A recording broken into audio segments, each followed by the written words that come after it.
open the business meeting. Call to order. Everyone rise to the Pledge of Allegiance.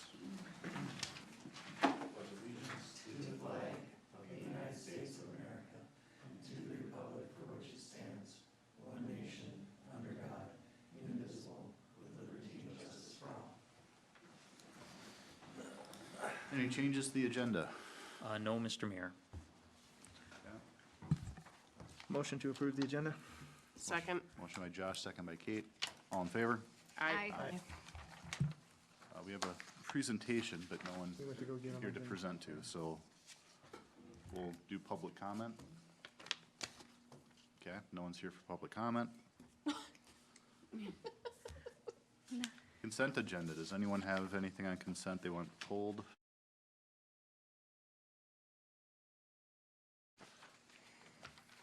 Motion to approve consent agenda.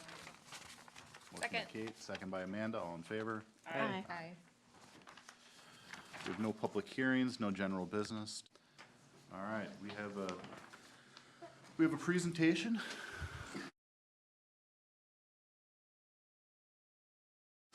Officer Bell.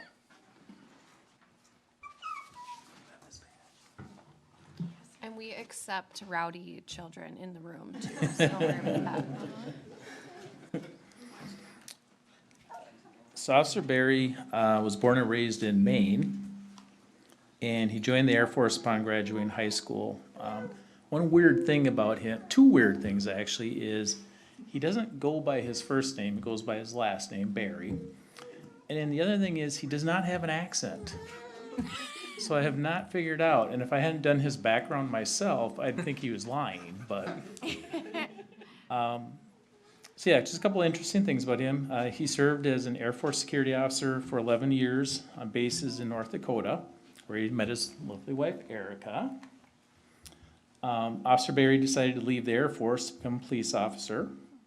He got hired by the Watford City Police Department in North Dakota. For those of you who don't know, that's the Bakken oil fields way out kind of west. Not missing much out there. And he worked patrol, and most recently he was a school resource officer, so he was a kid wrangler. Spent a lot of time chasing around oil field workers and stray bison. Well, I make that part up. I assume that's what he did. I don't know what else you do out there, but Officer Berry, Erica, and his two children and one somewhere else came to stay with their friends who lived here in Elko Market. They come here last few summers and stayed with them, and they actually fell in love with the town. So when Berry and Erica, when they decided to move to Minnesota, this is the only place that they actually applied. Barry's a big fan of baseball, which is perfect because, of course, we have two baseball teams here, and at least one I know made the playoffs. Did the other one? They both made the playoffs and lost first round. Okay, I'm sorry I brought that up. Yeah, so Officer Berry, he completed field training, and he's been working solo patrol since June. He brings a wealth of experience and knowledge to the job, including working with juveniles. He's been a great addition. He fits in well, I think, with the community. He's got a quirky sense of humor, which fits great with the department. We're all a bunch of goofballs at times, so he's been doing really well, and I think he's been pretty well received by the community. So with that, I'd like to welcome Officer Berry aboard, and glad to have you with us. Thanks, Chief. And if we'd like to do the badge pinning.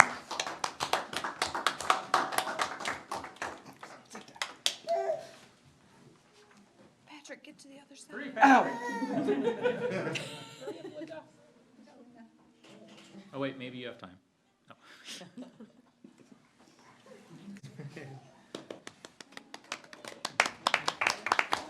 Want to go over and join the mayor? Join the mayor? Don't be scared. All right, I'll hold this like that. So raise your right hand. I state your name. I, Daniel Bear, Do solemnly swear do solemnly swear to uphold the Constitution, laws, and ordinances, to uphold the Constitution, laws, and ordinances, and faithfully perform my duties as a police officer. and faithfully perform my duties as a police officer. Never betray my badge or the public trust. Never betray my badge or the public trust. Have the courage to and will hold myself and others accountable. Have the courage to and will hold myself and others accountable. knowledgeable, promote the vision and mission of the department, promote the vision and mission of the department, provide fair and impartial law enforcement, provide fair and impartial law enforcement, practice community values-based policing, practice community values-based policing, serve with pride, integrity, and excellence, serve with pride, integrity, and excellence, and provide quality service to the best of my ability, so help me God. and provide quality service to the best of my ability, so help me God. Congratulations. Thanks. Welcome.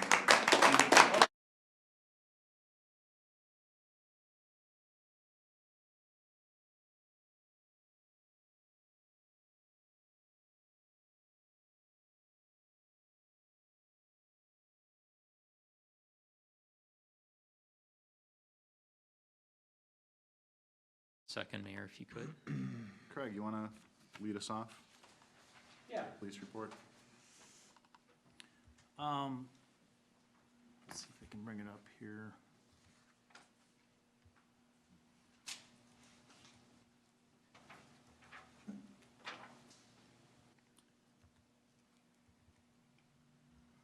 So I've included, I think in previous reports, the mention of the Spirit Pump program.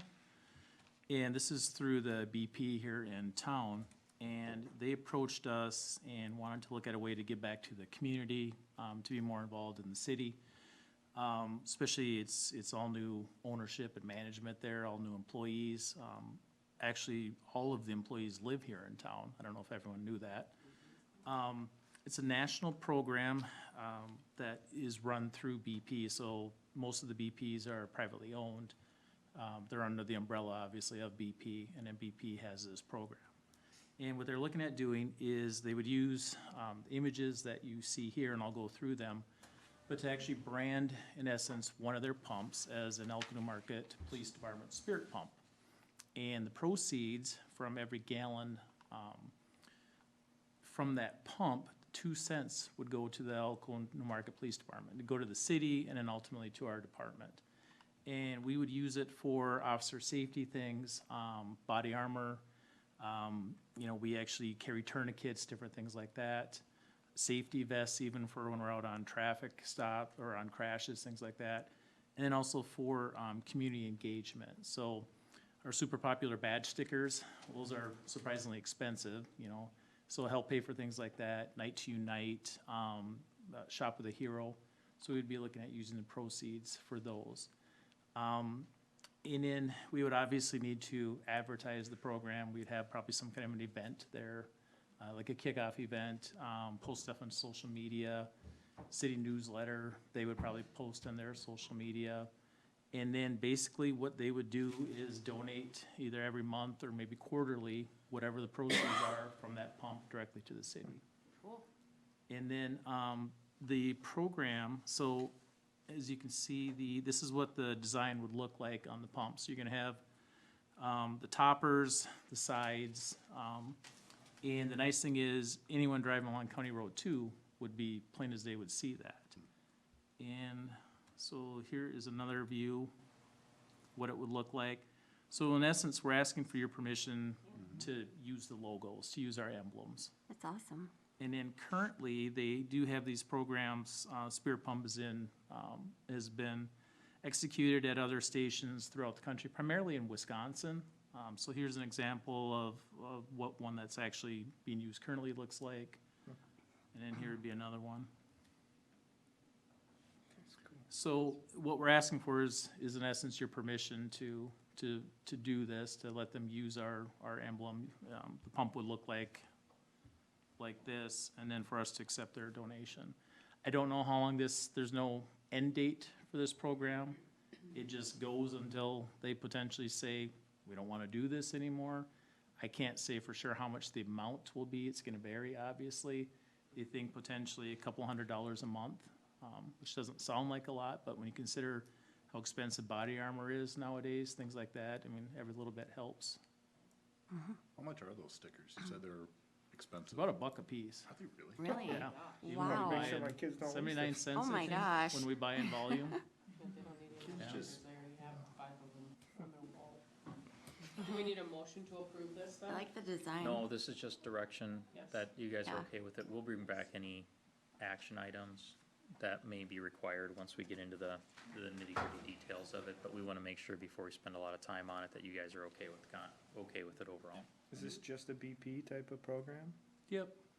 Yeah, it certainly could be, so I don't know, I mean, like let's Quick start a Trip has. competition. Quick Let's Trip, get yeah, on they it. should do Yeah. 3 Right. cents. Yeah, Not maybe for soon, long. maybe soon Quick Trip will be doing it. Alright. I, Yep. I don't know, but, okay, well, we'll work something up then, to bring back. But Awesome. We'll keep going. Nice. Then the other thing I have is I wanted to give you guys a heads up. We are looking at purchasing a new squad in 2025. It had been budgeted for.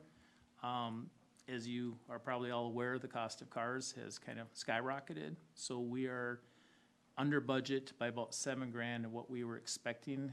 Keep in mind, we buy the basic vehicles, but by the time you upgrade and upfit with everything, it gets pretty expensive. So we're gonna be about $7,000 to $8,000 short, kind of projected at this point. We are looking at maybe buying a truck this time instead of an SUV. The reason for that is being in a squad for 10 hours a day is pretty it takes a physical toll on your body. The more room we have, the better, obviously. And if you've seen some of our officers, we have some pretty big, tall people in our department now. Not me, but I'm big one way, not. So part of it is looking at other options for them to make them more comfortable. Some of the other things where a truck would help out is, you guys are probably familiar that it tends to drift a little bit here in the winter when we get snow. Obviously, the 4-wheel drive would help us a lot on certain days to get through to emergencies, to even just drive on County 2. Again, it's gotten pretty bad out here at times. Having a bed is nice because there are some times where we would love to be able to close off a road because of a downed tree or some kind of a hazard. Well, we can't get a barricade in the back of an SUV, but you can in the back of a truck. Or we get a lot of found bikes down at Wagner Park that we have to go pick up, or things like that. It'd be nice to have a bed of a truck available. And then also hauling around, you'll start seeing it now with the school year coming up, we're gonna get the speed trailer back out, the one that shows the speeds. It's a little easier to haul things like that around with the truck. The truck is more expensive. It would be around about $4,000 more because it takes some different equipment. Trucks just are a little more expensive. But when you expense that out over the anticipated 6-year lifespan of a squad, it's about $700 more a year. So kind of looking to make sure you guys would be okay of us pursuing possibly a truck versus an SUV, because obviously it's a departure. You do see the Scott County has trucks, but it would be a departure for us. You'd have the same emblems, the same logos, the same everything on there. The other issue that we are going to run into is when you order a government vehicle, they have windows that they're called, and only from this time to this time can you order a 2025 Interceptor truck. And the problem is when you order during that window, trucks are now and cars are caught up in production that they will be shipped before 2025. And it is payment on delivery. So the issue we're probably gonna run into is that we would have to probably pay for this truck or even SUV, because the SUV window is open right now in 2025. So wanted to prepare you guys to think about that, to see if there's any concerns, if you have any, don't do that, don't pursue this. But right now the window is not open. I can't order right now anyway. I can't order an SUV, I can't order a truck right now. But I wanted to make sure to see kind of where you guys are at, any issues with the truck, any potential issues if we had to buy it in 2025 or in 2024 versus 2025. So as you guys know, once it's in the budget, and if it's within the appropriate year, within the appropriate amount, we just handle the purchase administratively. So technically, if we're gonna have to buy it the year earlier, you guys have to authorize that purchase. The other thing is when we talked about the adjustment in the budget related to squads, that did not include this. This was prior to having this knowledge. So what we're seeing is that the cost just continues to we're chasing the number within the budget. We'll probably have to sit down before we get the final budget and make some additional tweaks. We don't know what that looks like. This information just came up as Craig was getting numbers for the upcoming year as our pricing for the window just opened. So we're gonna be taking a look at that. So we wanted to make you aware of that as well. And then of course there's the truck question. It's a little bit more expensive. There's a clear rationale for it. we've had the discussion on and off with both of Craig's predecessors over the years. And historically, they actually used to be very, like, it was pretty close. The separation is starting to show up a little bit more.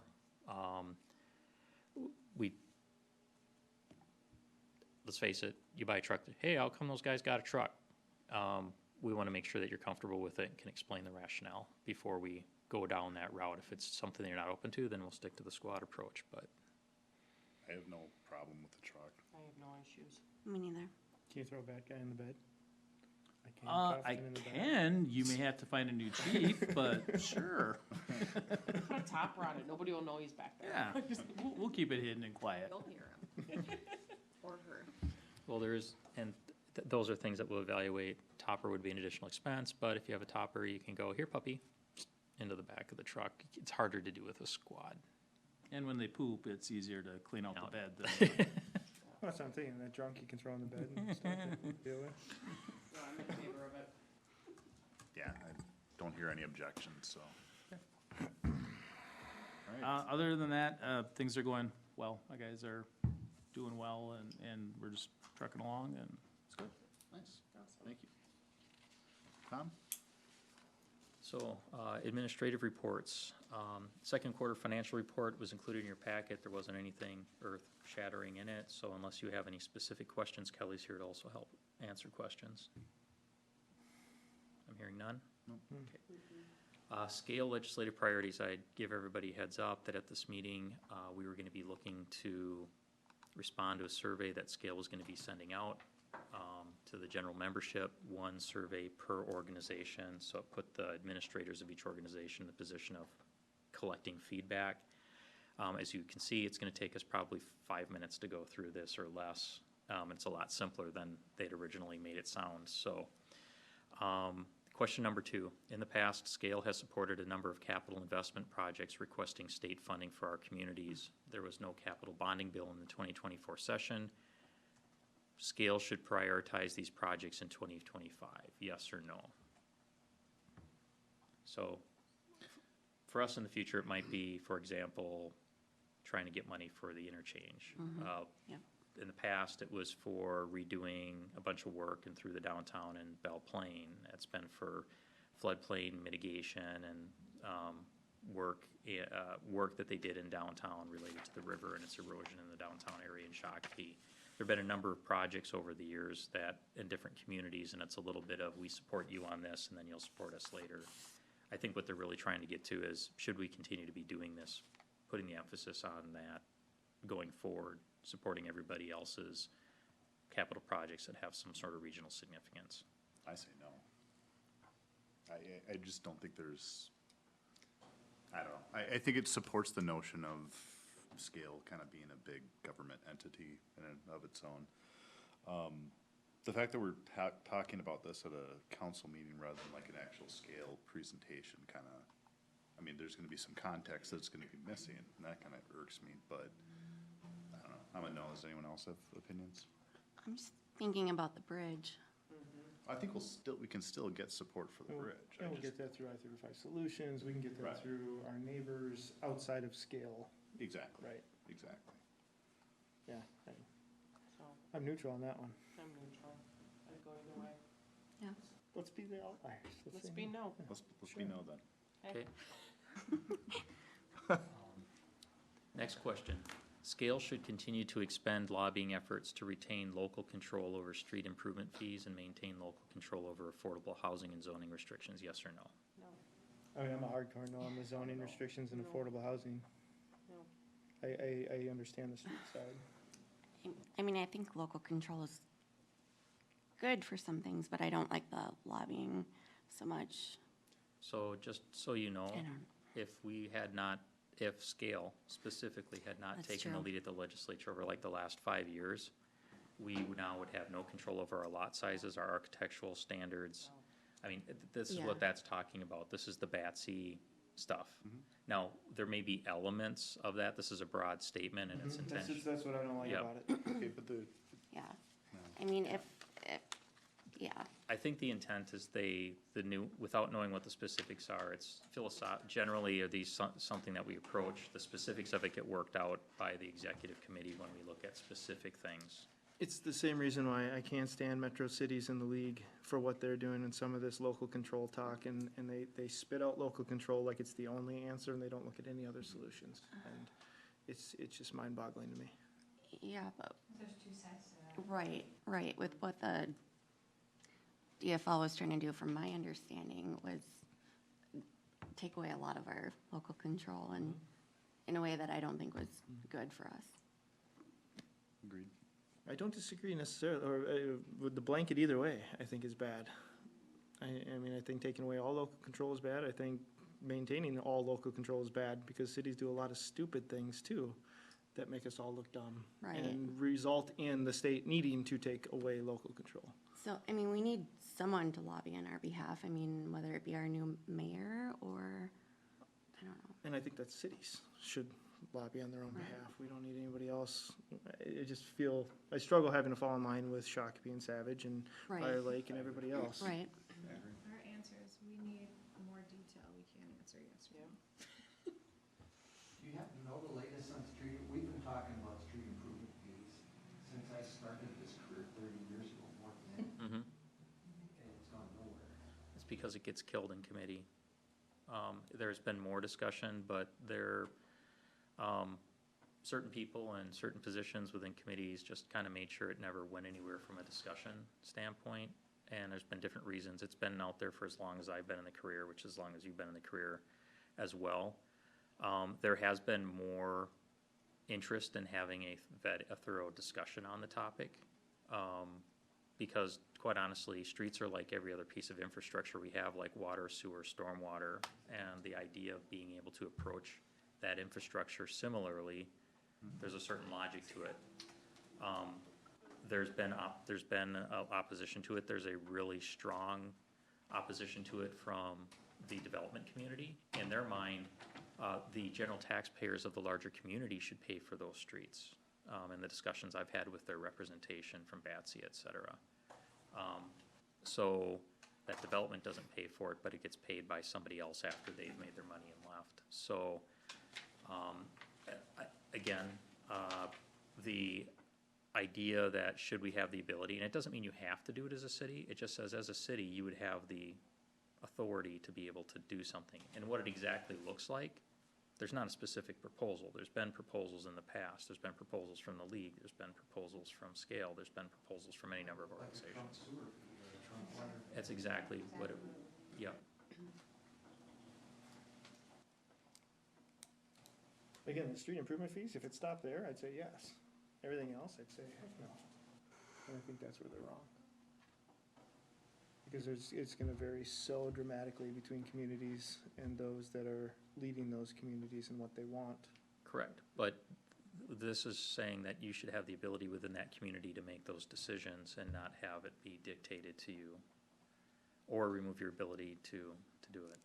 I mean, the question says Scale should continue to expend lobbying efforts. I mean, I think Depends the what they bigger are. discussion is what are we lobbying for? And if we as a county can't get together on what we're lobbying for, then I don't think Scale should be Yeah. footing the bill for it. But Well- there are some things in which I think that there is a benefit for, and Most of those lobbying efforts to date primarily have been to stop things that we would have as a council been adamantly opposed to. right.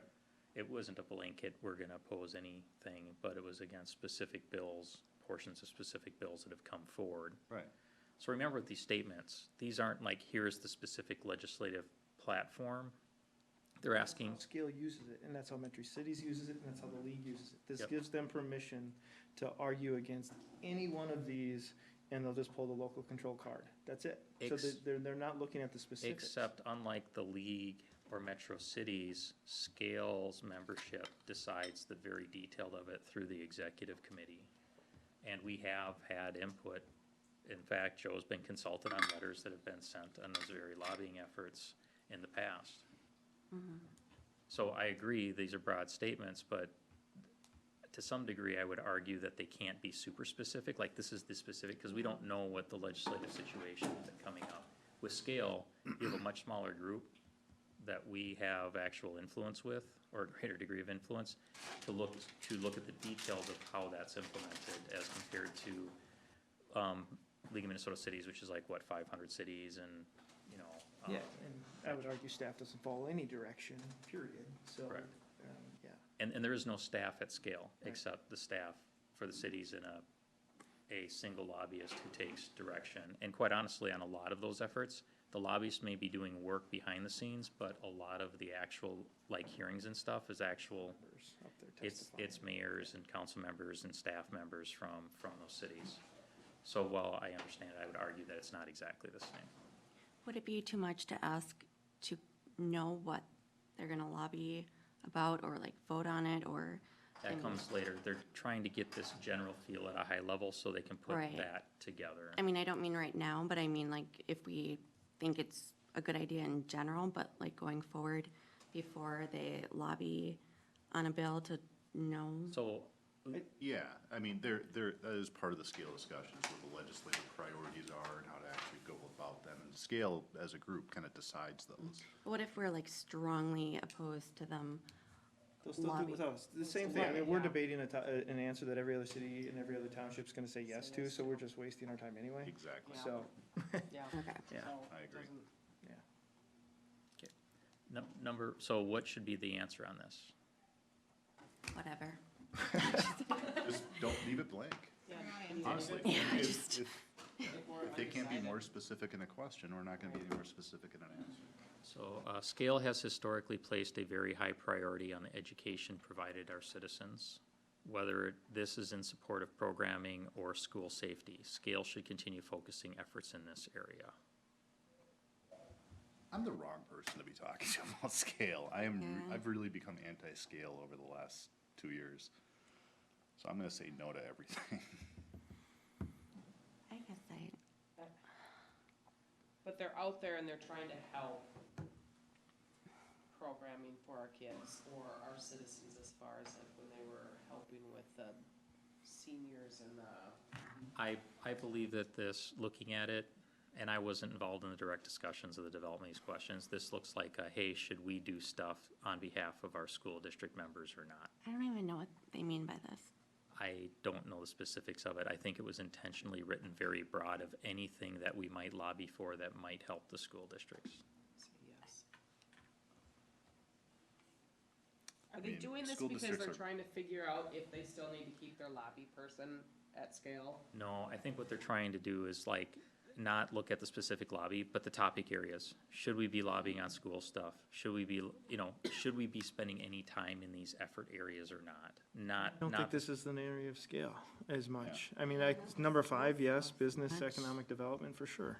Scale is about combining resources to increase efficiency. It's not Yeah. about Right. making decisions as a county in this capacity. Right. I don't know. I don't even wanna fill it. Survey. Yeah, Do you- I think do we leave it have to blank. fill it out? What does it do? they've asked us to respond. It's like anything else, you can do what you wanna do. Then Don't do I it. say Don't don't do do it. We've wasted enough Just time. ignore on it. Okay. And I will be asked why we didn't provide a response, and how should I respond to that? What the gist I'm getting is that the questions are too high level, too vague, and not specific enough to give a response. Yep. It's a good response. Because there's a lot of nuances, and there are aspects of it where we would say no, and aspects where we would say absolutely yes. Right. Okay. Right. Okay. That was a good answer. You got anything more for Better than administration? whatever. I do have a couple of quick updates. Yes.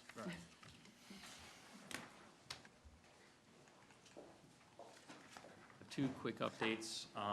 Staff had a meeting with Niagara this morning, two parts to it. One, a portion of the meeting, other than just general construction project updates, coordination, those types of items, is they did make a request for some flexibility in their operating hours related to some aspects of the construction. Staff will be evaluating that pursuant to our past discussions. I will be updating the council after staff has had a chance to review it with our thoughts on that, before I make a decision with regards to that, to get any feedback you guys might have. Second item is they've advised us that they have hired or selected the facility manager and it is a local resident. The announcement is forthcoming. We do not know who it is. Do they give any reason to want to adjust the hours, like at all? Being able to get work done by the time things get too cold, trying to weigh the cost of, the cost of it, which for the one specific request could be like $1 million worth of cost difference. And the trade-off between ripping the Band-Aid, so a little more inconvenience over a shorter period of time, or having inconvenience over double the length of time. So I'll go through the details of that with you guys. We were presented with the information. We need to evaluate it internally, so I don't want to get into it here because I would be speaking inappropriately at this point, Okay, but we'll be evaluating that. okay. Anything else for Uh, administration? No. Okay. Reports. Let's skip around a little bit. Engineering. Awesome. Community development. I do have a couple of things to report. We have a planning commission meeting coming up on Tuesday. We'll be talking with the planning commission, presenting them with the draft cannabis ordinance related just to zoning, not licensing issues. This will be yours. We'll bring at your next meeting, I'm sorry, feedback. So subtle. We'll be bringing that to you as well before we go out for public hearing on that in September. We will also be working on the continued work on the detached accessory structure zoning ordinance amendment and a minor amendment regarding tree requirements and landscaping. I had advised Kate before the meeting, but the city has been noticed by the Department of Natural Resources, the Metropolitan Council, that we need to adopt, will be required to adopt a shoreland ordinance within approximately the next 12 months. We don't have a choice about that. So we are already, it is a model ordinance. We're gonna try to push it off as probably, towards the end of the 12-month period, because it does have some pretty serious implications for various properties in the city. So, and then we met with a group that will be representing potential development on the 3-acre site just west of Dakota Acres Townhouses and north of the new apartment building. There's 3.1 acres. We have a group that is trying to move that development forward, sounds like by next spring. So we'll be working on that. And then we are working with, on Park I-35, looking at the possibility of getting that site certified through deed as a shovel-ready site. Just give some marketing potential to the site. All right. CCEC. Linda. First of all, we have skipped around a couple, and there's one on here that's really important that I'm we going do to cover have- all of them. Oh, I'm you just will. bouncing around. Oh, I figure you're I'm just going to keeping go us to on our people that are in toes. the room, and then we'll. Okay, all right, I got it. Just a quick little update on our meeting that we held on Tuesday at CCEC. We had a super guest, Chamber of Commerce Executive Director Ariana Burmeister came to our meeting and proposed a micro gallery. What this is a little box that businesses would donate to have made. And inside these boxes would be art projects from local schools, from New Prague and Lakeville. And they would like these displayed at our tree lighting event in December to bring more people in on that event. And then possibly have the businesses take these boxes back to their businesses to showcase the students' artwork. So. No objection.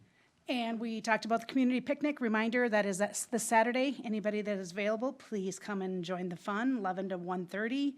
And we also did discuss a little bit of the Halloween party. The Halloween party is on a date that absentee voting has to be taking place and be open at City Hall. So I won't be available for the Halloween party. I'll be here doing absentee voting, but I have 2 good representatives that are going to represent me there, and we're going to try and get tons of volunteers to work the event to have a successful event. So that is it. Linda's set us up for success over many years, so. Thank you, believe Amanda. And a reminder that the community picnic is Saturday. She already said I that. said Oh, that. you did, okay. Thanks for listening, Tom. I'm so good at it. Joe's on fire today. My wife reminds me of it every day. I have no scale reports. Is there anything for service delivery? Continued discussions, already gave council updates on it in our one-on-one biweeklies, related to the insurance consortium. That was the big topic, so that's continuing to move forward. We're gonna try and move to the next phase where we actually look at what it'll take to set it up. Sounds like the earliest that it would happen would be 2026, possibly 2027, just based on the practical timing of working through it. Okay. I-35. Next meeting is September 12th. All right, and I skipped over Public Works, Fire Department, and Parks. Is there something in particular you would want to bring up on them, or does anyone have an update for them? On the fire department. I do, so, Oh. fire department is looking at doing a house burn on the old Coolman House next to City Hall. They are required to notify the council of it and make sure that it's included in the minutes. So I am noticing the council that they will be conducting the burn on the house on September 28th. Hence why Linda was so insistent that we got it. All Are we right. gonna put it on Facebook or let anyone know, or just kinda do it and let? We will, right before the event, let people know that we will be conducting something in the area so Okay. that people don't call Right, in, but we 911. don't want to advertise it to the point where people are coming with coolers and chairs to watch Right. what's Aw. going on.